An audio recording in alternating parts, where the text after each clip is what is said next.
네, 안녕하십니까? 여러분을 사탐의 지배자로 만들어드릴 사탐의 여왕입니다.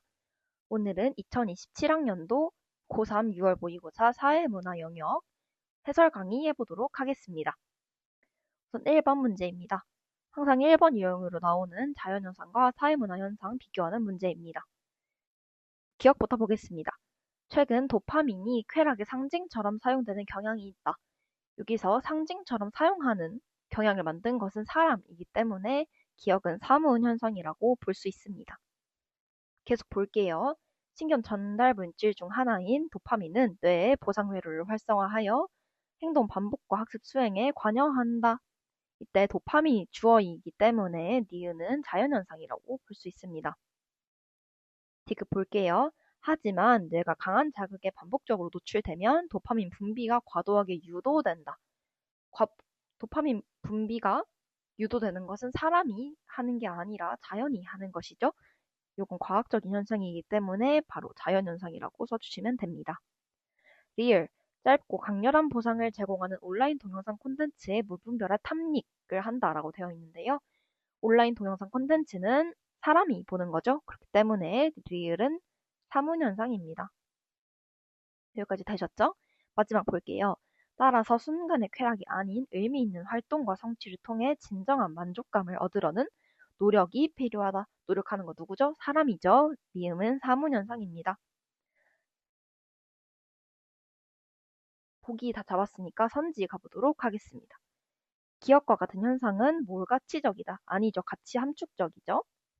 니은과 같은 현상은 개연성의 원리가 작동된다. 아니죠. 자연현상이므로 확실성의 원리가 작동됩니다. 3번 디귿과 같은 현상은 인과관계가 불분명하다. 디귿은 자연현상이죠. 그렇기 때문에 인과관계가 분명한 편입니다.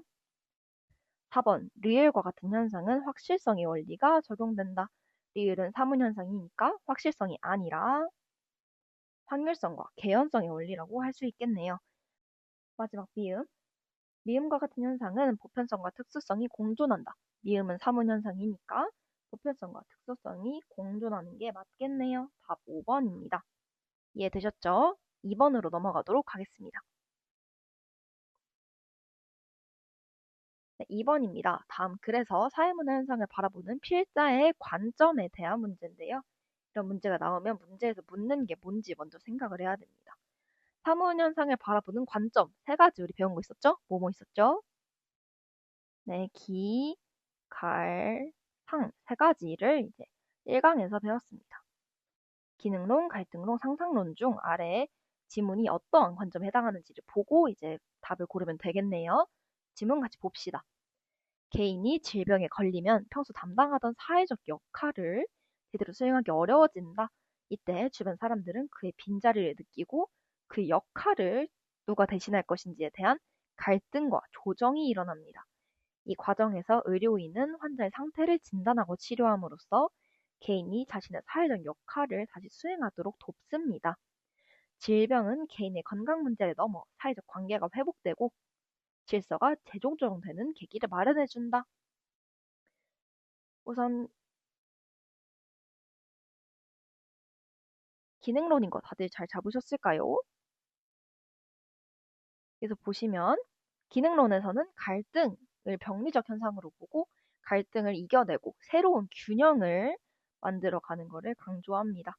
여기서 보시면 사람들이 역할을 각자 가지고 있고 그때 갈등과 조정이 일어나서 회복되고 재조정되기 때문에 이건 기능론 지문이라고 잡을 수 있겠네요.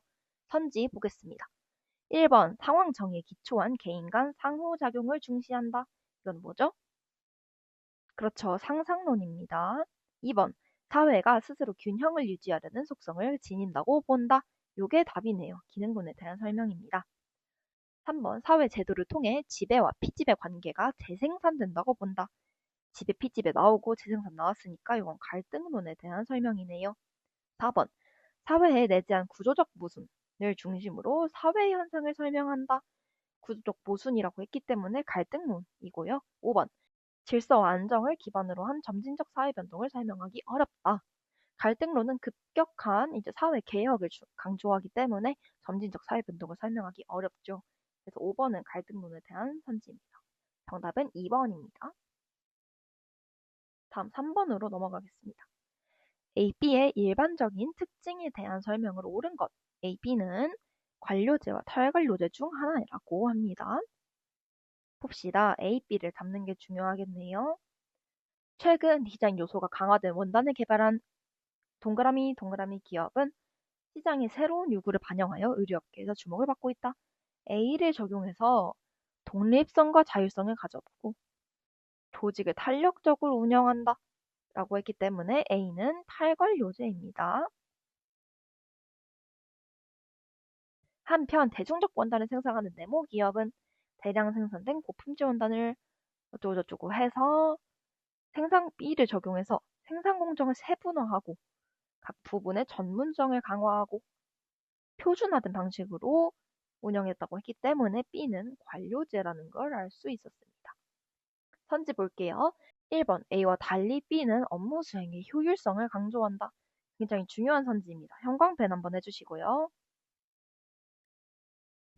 관료제와 탈관료제 모두 공식 조직을 효율적으로 운영하기 위한 구조입니다. 그렇기 때문에 A와 달리 B가 아니라 둘 다에 해당하기 때문에 정답이 될 수 없습니다.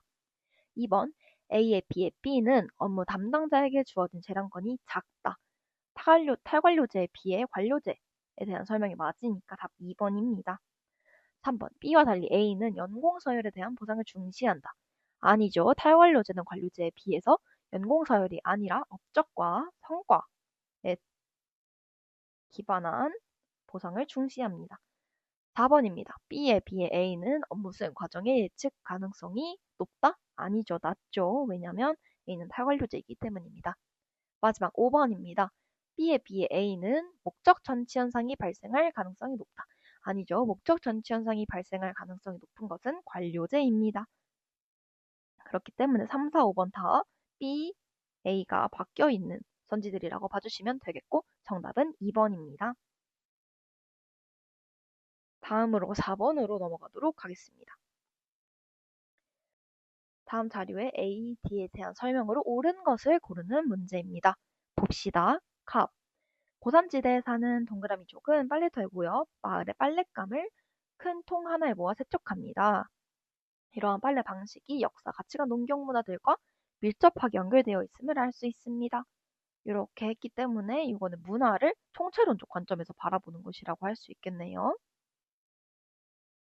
이쯤에서 한번 살펴봐야 할 게 문화를 바라보는 관점 우리 세 가지 배웠었는데요. 뭐뭐 있었죠? 그렇죠. 총체론, 비교론, 상대론 이렇게 세 가지 있었습니다. 계속 볼게요. 을. 저는 동그라미족처럼 고산지대에서 농사짓는 네모족이 빨래터에 모여 각자의 통에 빨래를 한다는 것을 확인했습니다.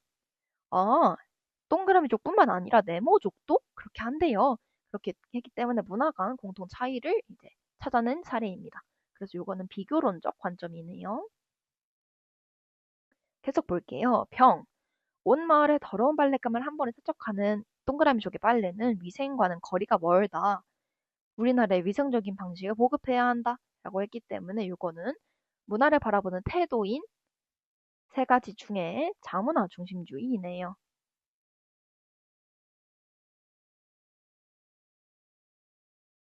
네, 문화를 바라보는 태도와 관점이 섞여서 나온 문제라고 생각해 주시면 될 것 같습니다. 우리 교사 볼게요. 문화를 바라보는 관점 중 갑은 A, 을은 B를 가지고 있네요. 아, 그렇구나. 통째로는 A, 비교론 B구나. 잡을 수 있었고요. 문화 이해 태도 중 C를 가진 병, 자문화 중심주의는 C구나. C를 가진 병은 해당 사회의 맥락에서 각 문화가 지니는 고유한 의미를 이해하고 존중하는 태도인 D를 갖추는 게 좋겠군요. 라고 했습니다. D는 문화 상대주의죠. A, B, C, D 다 잡았으니까 선택지 보도록 하겠습니다. A는 서로 다른 문화 간의 유사성과 차이점을 주목한다. 아니죠. 이건 비교론적 관점에 대한 설명입니다. 2번 B는 문화 요소 간의 유기적 연관성에 주목한다. 아니죠. 이건 총체론적 관점에 대한 설명입니다. 3번 C는 타 문화의 문화적 마찰을 일으킬 수 있다는 비판을 받는다. 이게 맞죠? 너무 우리 문화만이 좋다. 우리가 최고다라고 생각하기 때문에 다른 나라와 이제 갈등을 일으킬 수 있습니다. 4번입니다. D는 특정 문화를 기준으로 문화 간 우열을 가린다는 비판을 받는다. 아니죠. 특정 문화를 기준으로 문화 간 우열을 가린다는 것은 문화 절대주의이고요. 절대주의에 해당하는 자문화 중심주의와 문화 사대주의가 해당하는 설명입니다. 상대주의는 문화를 평가의 대상이 아니라 이해의 대상으로 보기 때문에 4번에 들어갈 수 없습니다. 5번 볼게요. C와 달리 D는 자문화의 정체성을 상실할 가능성이 크다는 비판을 받는다. 아니죠. 자문화의 정체성을 상실할 가능성이 큰 문화 태도는 뭐죠? 사대주의입니다. 문화 사대주의. 그렇기 때문에 정답은 3번이라고 볼 수 있습니다. 다음 5번 보겠습니다. 일탈 이론에 대한 문제입니다. 일탈 이론 우리 어떤 거 배웠었죠? 그렇죠. 뒤르케 아노미, 머튼 아노미, 차별교제, 낙인 이렇게 네 가지를 배웠습니다. 일기자료 같이 봐보겠습니다. 산업구조의 급속한 변화로 인해 쇠락한 공업지대에서 성장한 갑은 합법적 방법으로는 부자가 될 수 없을 것이라는 자존감을 느꼈대요. 합법적 방법으로 부자가 될 수 없다. 목표 달성을 위한 수단이 없는 거네요. 다음 볼게요. 갑은 동네 친구들이 절도와 폭력을 통해 화려하게 사는 모습을 선망했다. 부자가 되고 싶었던 갑은 동네 친구들이 조직한 범죄단체에 가입했다. 그들의 불법적인 방법을 모방해서 함께 돈을 벌기 시작했다. 경찰에 잡혀 처벌받은 후에 갑은 동네 사람들에게 범죄자라고 손가락질을 받았다.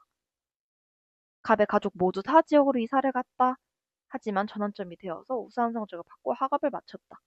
그리고 창업지원 프로그램에 혜택을 받아서 사업을 시작했고 사업에서 얻은 부를 지역사회에 환원해서 존경받는 인물이 되었다고 합니다.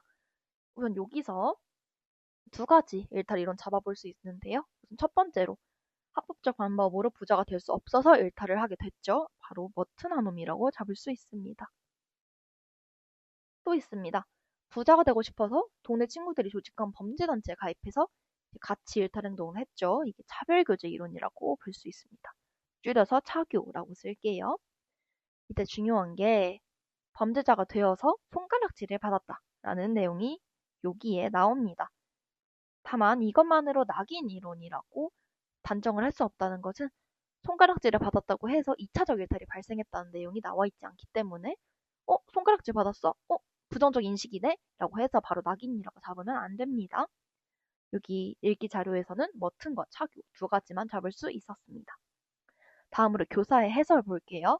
디르케메 아노미 이론, 머튼의 아노미 이론, 차별교제, 낙인 중에서 갑의 일탈 행동의 원인은 A뿐만 아니라 B로도 설명할 수 있습니다. 그럼 머튼이랑 차교가 A나 B 중에 하나씩 들어가겠네요. 갑의 사례에서 장학재단과 정부의 지원은 B에서 제시하는 대책에 해당합니다. 장학재단과 정부의 지원은 이제 합법적 수단이 없는 자들을 위해서 합법적 수단을 제공해준 사례입니다. 그렇기 때문에 B가 머튼의 아노미인 걸 알 수 있겠고요. 나머지 A가 차교가 되겠네요. 선지 같이 보도록 하겠습니다. A는 일탈을 규정하는 객관적 기준이 존재하지 않는다고 본다. 객관적 기준이 존재하지 않는다고 보는 것은 그렇죠. 낙인 이론이죠. 그렇기 때문에 A가 아닙니다. 2번. 급격한 사회 변동에 의한 무규범 상태에서 일탈 행동이 발생한다고 본다. 아니죠. 이건 뒤르케마노미에 대한 설명입니다. 3번. B는 1차적 일탈이 2차적 일탈로 이어지는 과정에 주목한다. 이건 낙인에 대한 설명인데 A, B 둘 다 낙인이 없습니다. 4번. B는 문화적 목표와 제도적 수단 간의 괴리로 인해 일탈 행동이 발생한다고 본다. 이게 답이겠네요. 왜냐? B가 머튼이니까. 5번. A와 달리 B는 상호작용을 통해 범죄에 대한 우호적 가치관을 학습하여 일탈 행동이 발생한다고 본다. 이거는 차교 A에 대한 설명이네요. 그렇기 때문에 A와 달리 B가 아니라 두 개가 바뀌어야 됩니다.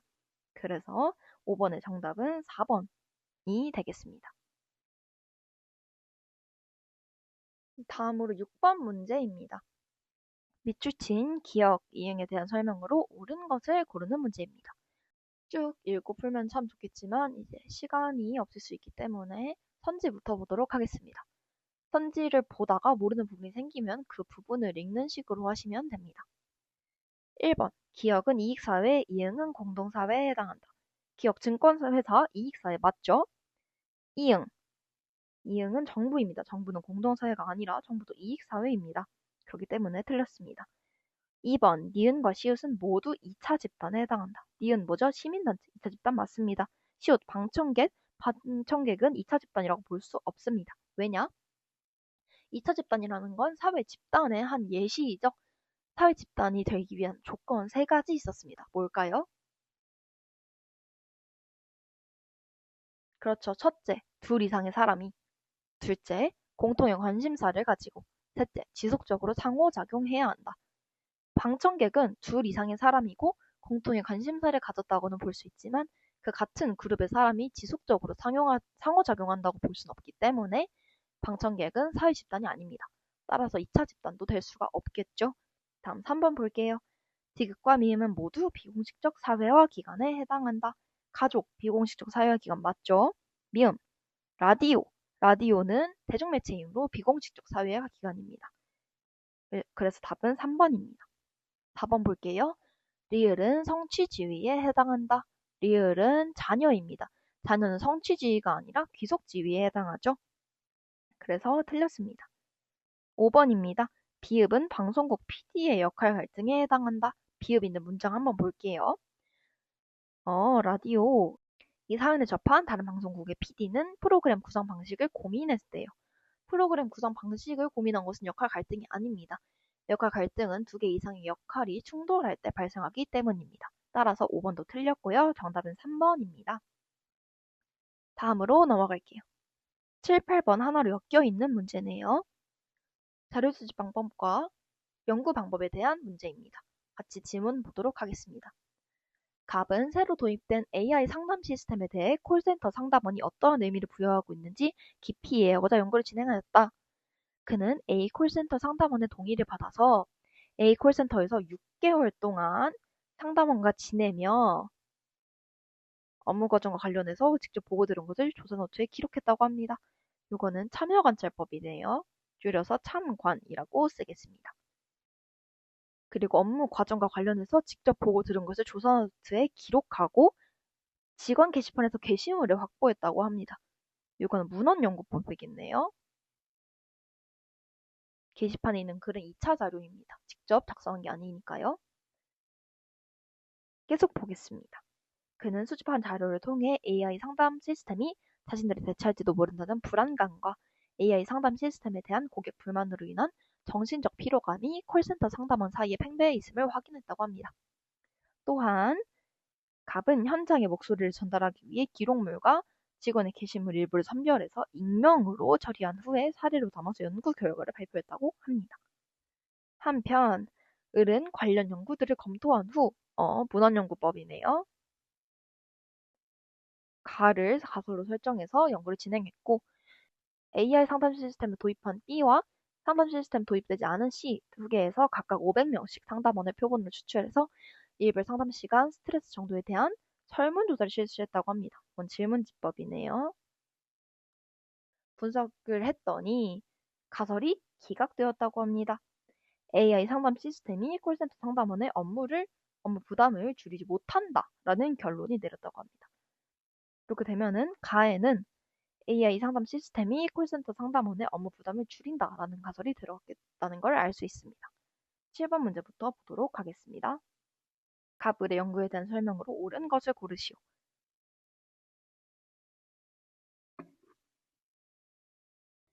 갑을의 연구에 대한 설명으로 옳은 것을 고르시오.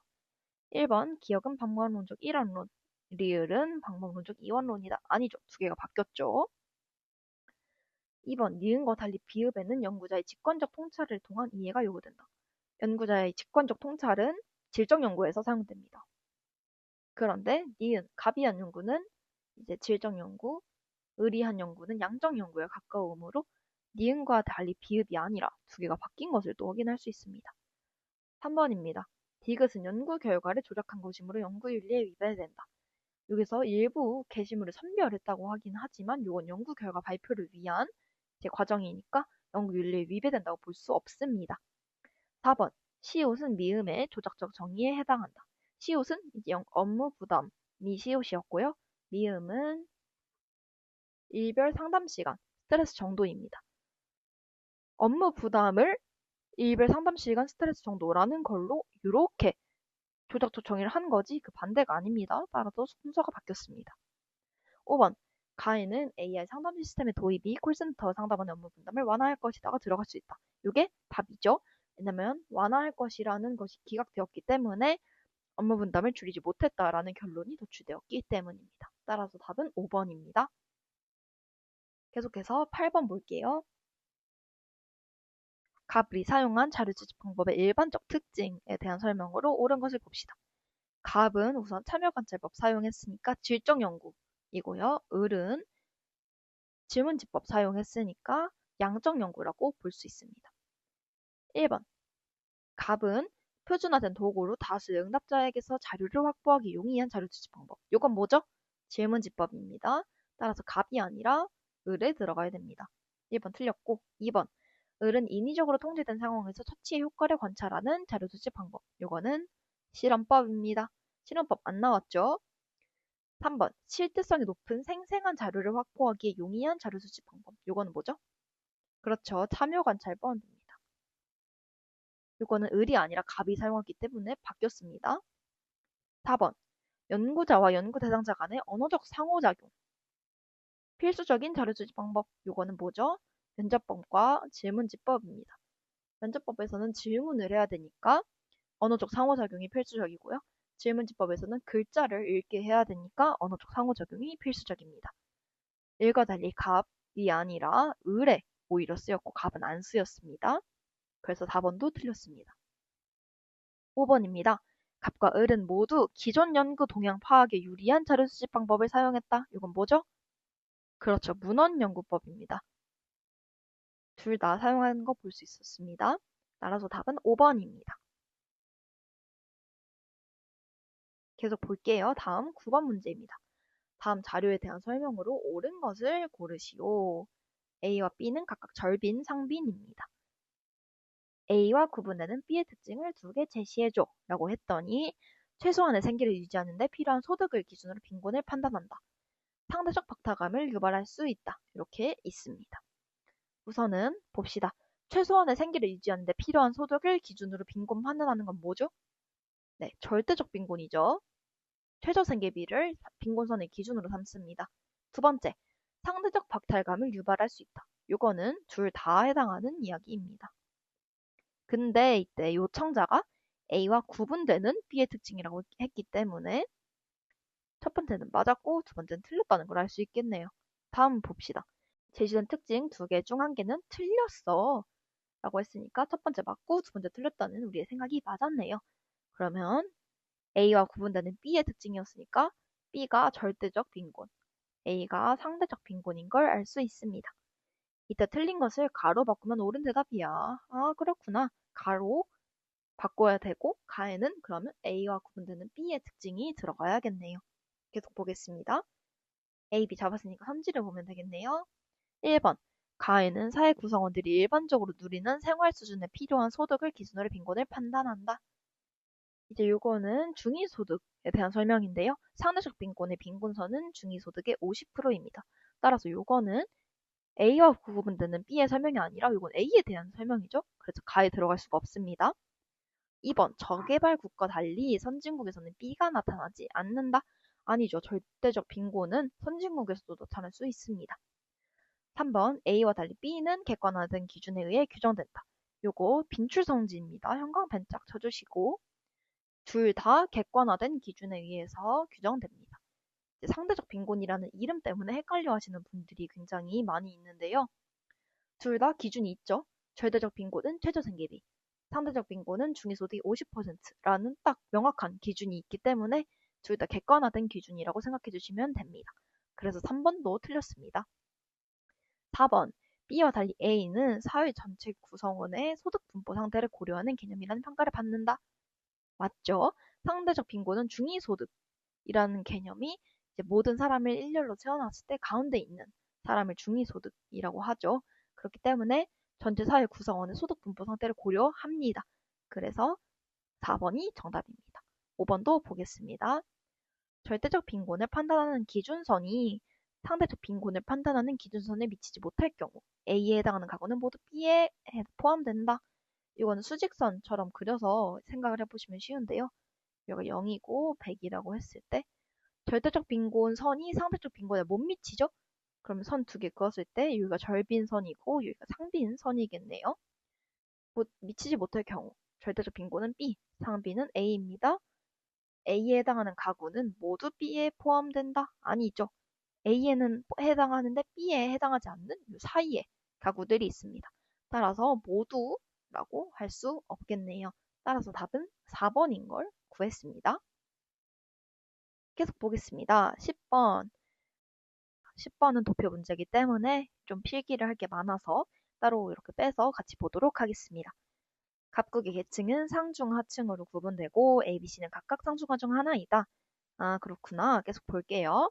A에서 C로의 이동은 상승 이동, A에서 B로의 이동은 하강 이동입니다. 이렇게 보면 A가 딱 사이에 껴있는 걸 알 수 있습니다.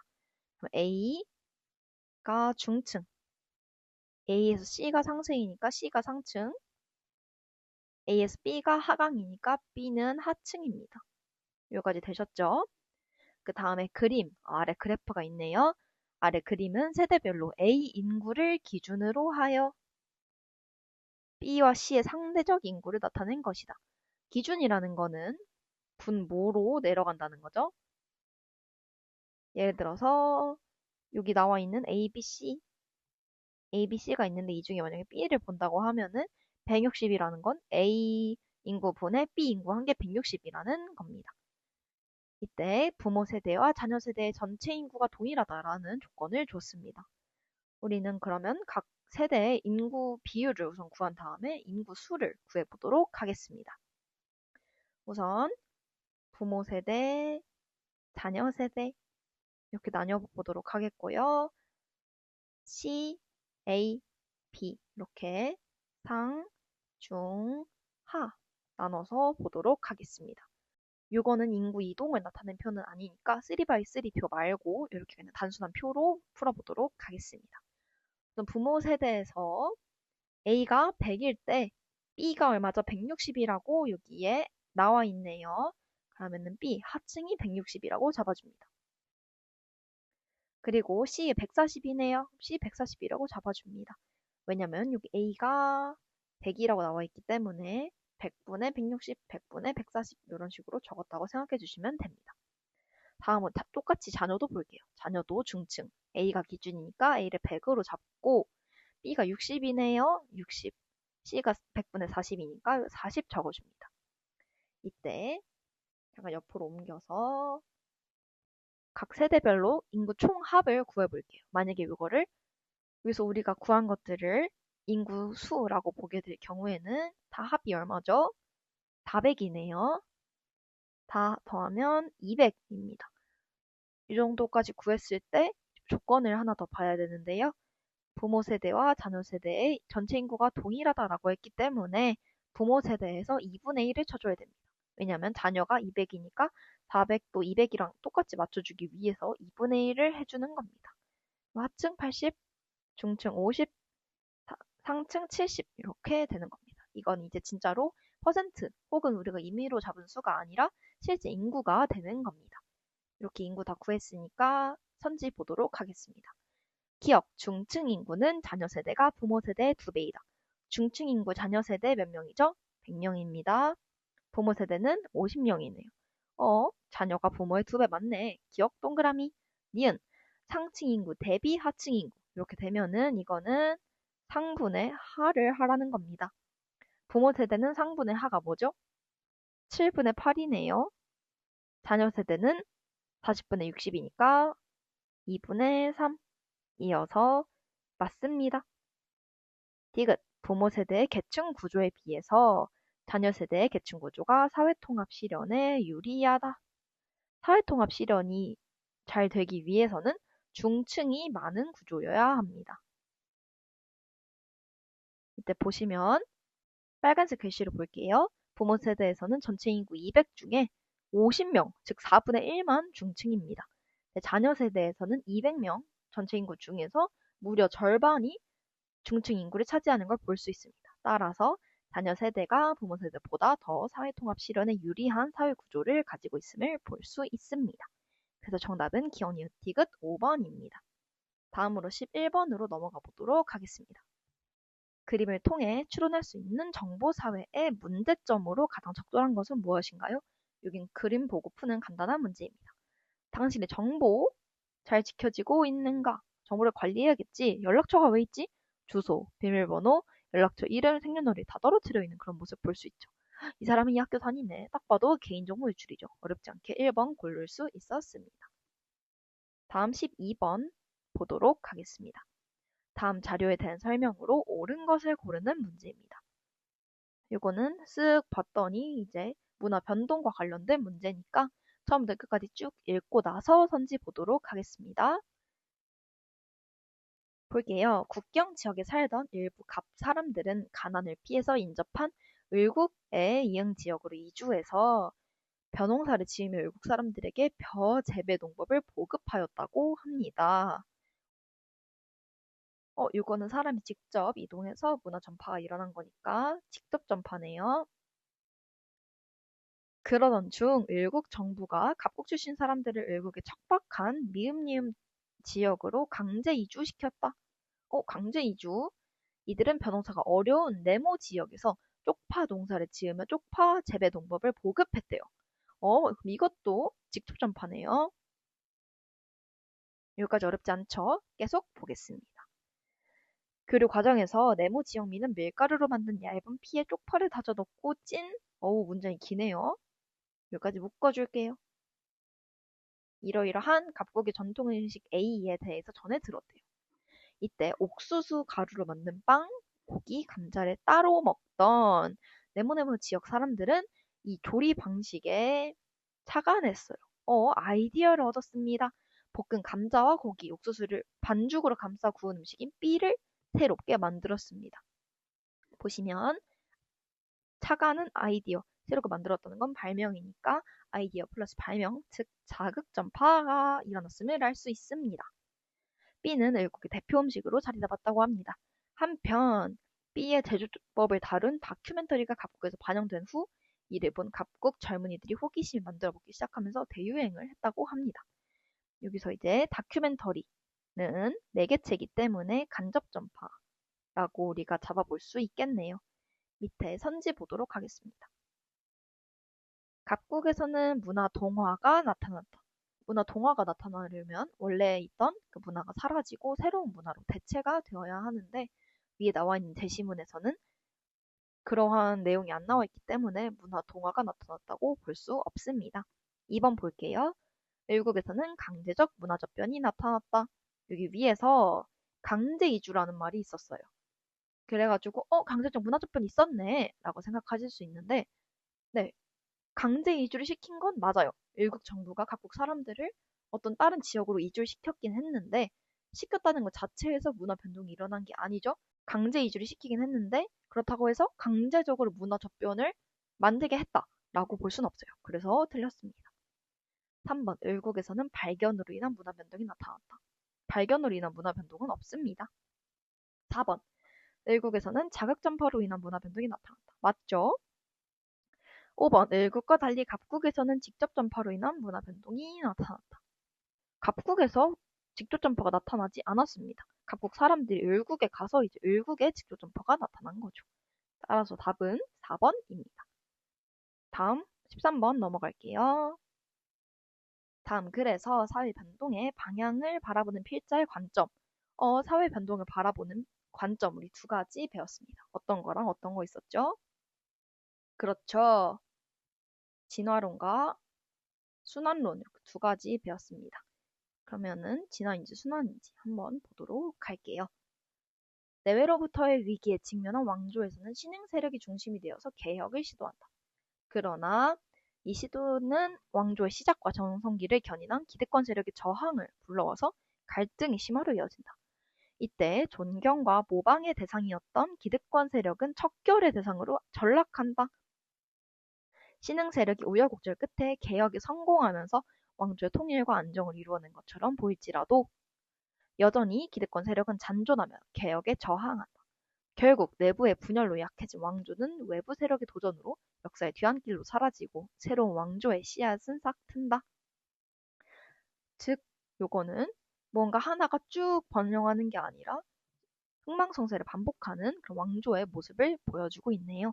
그렇기 때문에 바로 순환론이라고 잡아줄 수 있겠습니다. 편지 볼게요. 기억, 서구의 제국주의를 옹호하는 논리로 이용될 수 있다. 진화론이죠. 틀렸습니다. 니은, 사회 변동을 동일한 과정의 주기적 반복으로 설명한다. 이게 순환론이죠. 디귿, 사회가 단순한 형태에서 복잡한 형태로 변동한다고 본다. 이거는 진화론이죠. 리을, 사회 변동이 언제나 진보를 의미하는 것은 아니라고 본다. 그렇죠. 잘 되기도 하지만 망할 수도 있기 때문에 언제나 진보를 의미하는 것은 아닙니다. 따라서 답은 니은 리을 4번입니다. 어렵지 않았습니다. 14번으로 넘어가 보도록 하겠습니다. 밑줄 친 기억, 미음에 대한 옳은 설명을 고르는 문제입니다. 요거는 딱 보니까 문화 문제네요. 우선은 선지부터 보도록 하겠습니다. 기억. 기억과 니은은 모두 물질 문화에 해당한다. 기억은 규율입니다. 규율은 비물질 문화이니까 기억 아니고요. 니은, 사원. 사원은 물질 문화가 맞죠. 어쨌든 기억이 틀렸기 때문에 첫 번째는 틀렸습니다. 니은, 디귿에서 문화는 넓은 의미로 사용되었다. 디귿, 커피 문화. 커피 문화라는 건 세련되고 진보된 것들을 말하는 좁은 의미의 문화가 아니라 모든 생활 양식을 포괄하는 넓은 의미의 문화로 사용된 거죠. 니은 맞습니다. 디귿, 리을에는 특정한 상황에서 상대방의 행동 양식을 예측하게 하는 문화의 속성이 부각되어 있다. 문화의 속성, 우리 5개 배웠는데 뭐 있었죠? 그렇죠. 학습성, 공유성, 축적성, 변동성, 총체성 또는 전체성 이렇게 5가지 있었습니다. 이 중에서 상대방의 행동 양식을 예측하게 하는 것은 뭐였죠? 그렇죠. 공유성입니다. 네, 리을은 보시면 첫째 자는 우애, 둘째 자는 평화, 마지막 자는 축복을 서로에게 기원하는 일상적 의례로 구성원 간의 유대감을 형성하였다고 합니다. 이거는 그렇기 때문에 공유성이라고 볼 수 있겠네요. 미음에는 사회화를 통해 문화가 습득된다는 문화의 속성이 부각되어 있다. 이거는 무슨 특성이죠? 그렇죠. 학습성입니다. 미음 볼게요. 커피 문화를 중심으로 농업, 제조업, 관광산업이 급격하게 성장하고 있다. 요거는 학습성인데 미음은 통트성에 대한 설명이네요. 그렇기 때문에 리을은 틀렸습니다. 정답은 니은 디귿 3번입니다. 다음으로 15번인데요. 이것도 도표 문제이기 때문에 따로 빼서 볼게요. 다음 자료에 대한 분석으로 옳은 것을 고르시오. A, B는 사회보험과 공공부조 중 하나입니다. 사회복지제도 단원입니다. 우선 문제 볼게요. 갑국과 을국에서는 사회보장제도 A, B만 존재하고 모두 우리나라의 사회보장제도와 동일하다. A는 상호부조의 원리를 기반으로 하고 B는 정부재정으로 비용을 전액 충당한다고 합니다. 이렇게 되면 A, B 바로 잡을 수 있어야죠. A 뭐죠? 그렇죠. 상호부조 원리 사회보험입니다. B 뭐죠? 공공부조입니다. 국가별 전체 인구 중 A나 B 어느 것도 혜택을 받지 않는 사람인 비수혜자. 한마디로 A, B 둘 다 안 받는 사람의 비율은 갑국, 일국의 2배라고 합니다. 비율입니다. 또한 갑국의 경우 전체 인구 중 비수혜자의 비율은 전체 인구 중 중복 수혜자 비율의 2배입니다. 어디에서? 갑국에서. 단 중복 수혜자 수는 갑국과 을국이 동일하다고 합니다. 여기까지 잡았으니까 밑에 또 표 한번 볼게요. 갑, 을 나뉘어 있고 A, B 중복 수혜자 이렇게 나뉘어 있습니다. 중복 수혜자는 A, B를 모두 혜택받는 사람입니다. 이렇게 사회보장제도에서 비수혜자, 중복수혜자 이런 문제가 나오면 무조건 벤 다이어그램을 그리셔야 합니다. 볼게요. 갑국, 을국 나눠서 그려보도록 하겠습니다.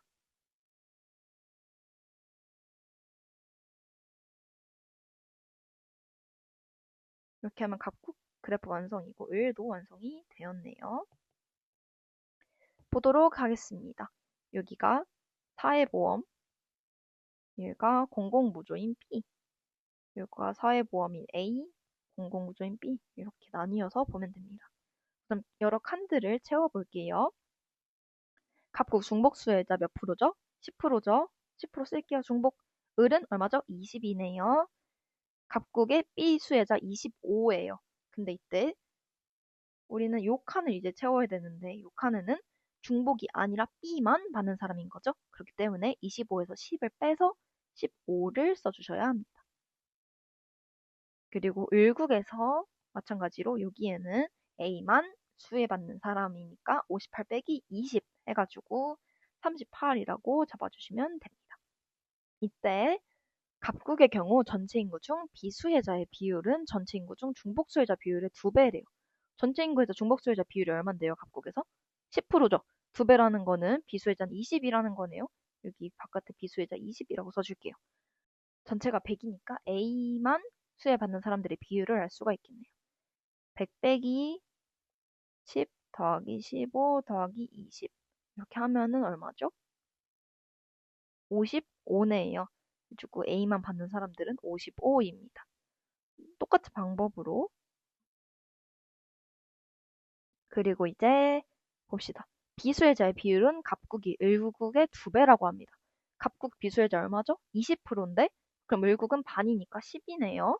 마찬가지로 이렇게 해서 B만 받는 사람들도 구해봅시다. 100 빼기 38 더하기 20 더하기 10 이렇게 하면 얼마죠?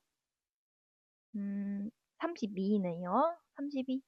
이렇게 하면 빈칸을 우리가 드디어 다 채웠습니다. 기억은 얼마죠? 중요한 것은 이제 기억 니은을 채워볼 때 기억은 중복 수혜자를 포함한 A 수혜자입니다. 그렇기 때문에 55 더하기 10 해서 기억에는 65가 들어가야 되고요. 니은은 20 더하기 32 해서 니은에는 52가 들어가야 합니다. 여기까지 이제 잘 잡으셨고요. 마지막으로 아래 선택지 내려가기 전에 우리 하나 더 장치를 보도록 하겠습니다. 중복 수혜자 수가 갑을이 동일하다고 합니다. 중복 수혜자 비율은 다른데 수가 같다. 그러려면은 맞춰줘야겠죠? 중복 수혜자가 을국 20%, 갑국 10%니까 갑을 2배씩 튀겨주도록 하겠습니다. 20, 2배, 30, 2배 하면 110, 2배 하면 40 이렇게 됩니다. 이제 선택지를 볼 준비가 완료되었습니다. 같이 선지 봐보도록 하겠습니다. 기억은 55, 니은은 32이다. 아니죠. 기억 65고 니은 52입니다. 틀렸습니다. 2번. A와 달리 B는 강제가입을 원칙으로 한다. 아니죠. 강제가입을 원칙으로 하는 건 A 사회보험입니다. 3번. 비수혜자 수는 갑국이 을국의 2배이다. 비수혜자 수, 갑국 몇 명이었죠? 40명. 을국은 10명. 2배가 아니라 4배네요. 4번. 소득 재분배 효과가 있는 제도의 혜택을 받은 사람. 이거 너무 중요한 선지입니다. 굉장히 빈출 선지고요. 형광펜 해주세요. 소득 재분배 효과가 있다라고 하면 흔히들 공공구조를 많이 생각하시는데 사실 사회보장 제도라는 것 자체가 모두 소득 재분배 효과를 가지고 있습니다. 그 중에서도 공공부조가 특히 크긴 하지만 사회보험이나 사회서비스 모두 소득 재분배 효과가 있어요. 그렇기 때문에 소득 재분배 효과가 있는 제도를 고르라는 거는 그냥 전체 수혜자 수를 다 구하라는 겁니다. 볼게요. 갑국은 몇 명이죠? 110 더하기 20 더하기 30 하니까 160이네요. 을국은 몇 명이죠? 38 더하기 20 더하기 32 하니까 90입니다. 그렇기 때문에 갑국이 을국보다 많습니다. 4번도 틀렸네요. 마지막 5번 볼게요. 사후 처방적 성격이 강한 제도의 혜택만을 받는 사람이라는 거는 사후 처방 뭐죠? 공공부조죠. 공공부조 B입니다. B만 받는 사람을 구해야 됩니다. 갑국 몇 명이죠? 30명. 을국 몇 명이죠? 32명. 을국이 갑국보다 많다. 맞네요. 정답 5번입니다. 이렇게 풀어주시면 됩니다. 다음으로 다시 문제로 돌아와서 16번 보도록 하겠습니다. 개인과 사회를 바라보는 관점입니다. 우리 개인과 사회를 바라보는 관점 어떤 거 보였었죠? 그렇죠. 사회 실제론과 사회 명목론 이렇게 두 가지 배웠습니다. 밑에 보고 뭐에 해당하는지 봅시다. 많은 이들은 산업사회에서 분업이 보편화된 현상을 개인의 경제적 이익 극대화를 중심으로 설명한다. 하지만 이것으로는 개인이 분업에 참여하기로 한 이유를 설명할 수 없다. 분업 상태에서는 생존에 필요한 것을 타인에게 맡기는 위험이 초래되기 때문이다. 오히려 타인을 신뢰하게 되는 만드는 도덕과 관습의 힘이 개인의 마음에도 작동해서 개인의 분업에 참여하게 만든다. 이 힘이 분업을 산업사회의 핵심 원리로 만들었다. 즉, 도덕과 관습으로 인해서 이제 사회가 변동이 일어난 걸 이야기하고 있습니다. 그렇기 때문에 개인보다 사회의 외재성을 강조하는 사회의 실제론이라고 잡을 수 있겠네요. 선지 보도록 하겠습니다. 기억, 사회가 개인의 속성으로 환원될 수 없다고 본다. 그렇죠. 사회는 개인의 외부에서 독자적으로 작동한다고 본다. 이것도 맞습니다. 디귿, 사회는 개인의 자율적인 의지에 의해 형성된다고 본다. 아니죠. 이건 명목론에 대한 설명입니다. 리을, 사회는 개인의 이익을 실현해주는 수단에 불과하다고 본다. 이것도 마찬가지로 명목론입니다. 따라서 정답은 1번 기억 니은인 걸 알 수 있었습니다. 다음 17번 볼게요. 밑줄 친 기억 미음에 대한 옳은 설명만을 고르시오. 세모교가 국교인 A국에서 네모교 신자들을 종교의 자유를 주장하다 탄압받던 중 그중 일부가 B국으로 망명하였다. 이들은 네모교 공동체를 만들어서 A국 언어를 고수하고 B국의 간섭을 거부하는 배타적 문화를 형성하고 있었다. 거부해요? 이거는 반문화라고 볼 수 있네요. 한편 대다수의 국민이 동그라미 교를 믿는 B국에서 성장한 갑은 다른 종교 활동에 관심을 갖게 되면서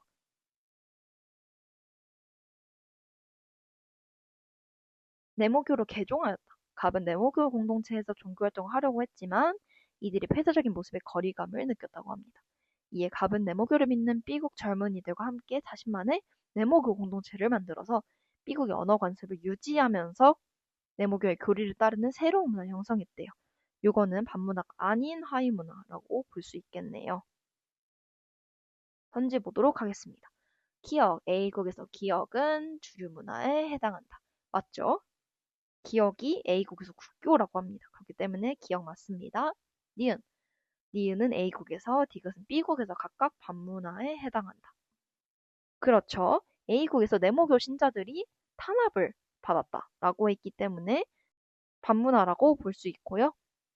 디귿도 반문화인 거 우리가 아까 여기서 잡았었죠. 그렇기 때문에 니은 맞습니다. 디귿, 리을은 전체 사회의 문화적 다양성을 저해한다. 리을이 뭐죠? 하위 문화입니다. 하위 문화는 전체 사회의 문화적 다양성을 저해하지 않고 오히려 올리는 역할을 합니다. 리을, 미음은 하위 문화가 주류 문화로 변한 사례이다. 하위 문화가 주류 문화로 변했다기보다는 하위 문화를 새롭게 만들어낸 그런 사례라고 볼 수 있습니다. 따라서 답은 기억 니은 1번입니다. 다음 18번 보도록 하겠습니다. 다음 자료에 대한 설명으로 옳은 것을 고르시오. 같이 볼게요. A족이 다수인 갑국에서 언어와 관습이 다르다는 이유로 A족으로부터 사회적 배제를 받은 B족은 오랜 기간 문화적 정체성을 유지하면서 자신들끼리 동그라미 지역에 모여 살았다. 최근 A족 사람들이 동그라미 지역으로 대거 이주하면서 B족이 오랫동안 사용해온 토지를 A족 사람들이 법적으로 차지하였다. 이에 B족은 자신들이 상당 기간 토지를 사용하고 있었다고 주장하며 자신들의 토지 소유권을 인정해달라는 소송을 제기하였으나 패소하였다. 이후 갑국은 B족의 문화적 정체성을 보존하기 위한 재정 지원 정책을 시행하였다. 선지 보도록 하겠습니다. 1번. 갑국은 역차별을 해소하기 위해 기역을 실시하였다. 아니죠. 역차별은 오히려 사회적 소수자가 아닌 집단이 차별받는 것인데 여기서는 사회적 소수자인 B족에 대한 차별을 해소하기 위한 것이니까 역차별 해소가 아니라 그냥 적극적 우대 조치라고 보시면 됩니다. 2번 A족의 사례는 사회적 소수자로 규정되는 여부가 사회적 상황에 따라 달라지는 것을 보여준다. 여기서 사회적 소수자로 규정되는 기준이 변한 모습은 살펴볼 수가 없었어요. 그래서 2번은 틀렸습니다. 3번 B족은 후천적 요인에 의해 차별의 대상이 되었다. 후천적 요인, 여기서 B족은 왜 차별받았죠? 그렇죠. 언어와 관습이 다르다는 이유로 차별받았습니다. 그렇기 때문에 후천적 요인이 맞습니다. 답은 3번입니다. 4번 B족의 사례는 수적 우위에도 불구하고 사회적 소수자가 될 수 있음을 보여준다. 이 말 자체는 맞아요. 사회적 소수자가 수로 결정되는 건 아니니까요. 그렇지만 이렇게 문단 초반에서 A족이 다수라고 했습니다. 그 말은 B족은 A보다 적게 있다는 거겠죠. 그렇기 때문에 수적 우위라고 볼 수 없습니다. 4번도 틀렸어요. 5번 A족에 비해 B족은 우월한 사회적 지위와 특권을 누렸다. 아니죠. 오히려 B족은 차별받는 사회적 약자입니다. 그렇기 때문에 5번도 틀렸네요. 정답은 3번입니다. 다음으로 19번 봐보도록 하겠습니다. 가에 들어갈 수 있는 내용으로 가장 적절한 것을 고르시오. 국제사회에서 영향력 있는 시민단체는 지구온난화를 제시하면서 난민 문제도 지구온난화에서 비롯되었다. 사막화가 발생하면서 각국의 유목민 A족이 열국의 농경지대로 이동했대요. 이후에 A족과 열국 사람들 간의 갈등이 발생했다고 합니다. 이 갈등이 국경 분쟁까지 이어졌다고 합니다. 아, 그래서 지구온난화가 난민 문제로 연결됐다고 한 거구나 알 수 있었고요. 수많은 사람들이 주변 국가로 피난을 가면서 또 난민이 되었다고 합니다. 시민단체는 이게 근본적 해결책이라고 주장을 하면서 오랜 기간 전방위적으로 노력했다고 합니다. 최근에는 이들의 주장이 국제사회의 공감을 얻어서 국제기구를 통한 국가 간 협약 체결로도 이어졌다고 해요. 아, 그러면은 이제 지구온난화를 극복하기 위해서 국가 간 협약을 강조한 사례구나 라고 생각할 수 있습니다. 선지 보면은 2번은 딱 있네요. 기후위기 극복을 위한 국제적 협력을 강화하는 것. 요거에서 이제 협력에서 연결돼서 국제협약이 체결됐다고 보시면 되겠습니다. 따라서 답은 2번입니다. 네, 이제 마지막 문제인데요. 마지막 문제도 도표 문제다 보니까 따로 페이지에서 빼서 보도록 하겠습니다. 역시 20번은 유분호 문제가 국룰이죠. 보도록 하겠습니다. 각국의 총부양비는 T년에 100이고 노령화 지수는 T 플러스 50에 50이다. T년에 2배이다. 그렇구나. 우선은 표부터 그려보고 시작할게요. T년, T 플러스 50년.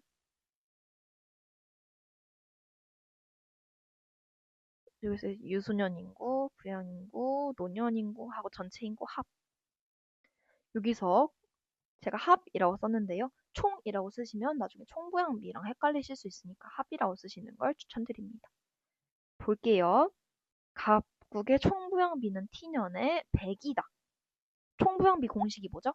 부양인구 분의 노년 플러스 소년인구죠. 그 말은 즉슨 T년에 100이라는 것은 분자와 분모가 똑같다는 거예요. 즉 부양인구가 전체의 반을 차지한다는 겁니다. 그래서 T년의 부양인구 50 잡아줄 수 있었고요. 네, 여기까지 잡고 밑에 볼게요. 그림은 각국의 부양인구와 총부양비의 변화를 나타낸 것이다. T년 대비 T 플러스 50의 부양인구가 20% 증가했대요. 50에서 20% 증가하면은 얼마죠? 10입니다. 그 말은 즉슨 T 플러스 50년에는 50 플러스 10 해서 60이 되었다고 합니다. 이때 T년의 총인구 100이고요. T년 대비 T 플러스 50년에 총부양비 증가율이 50%입니다. T년의 총부양비 100이죠? 근데 총부양비가 50% 증가했다고 하면은 T 플러스 50년은 150이 되는 거네요.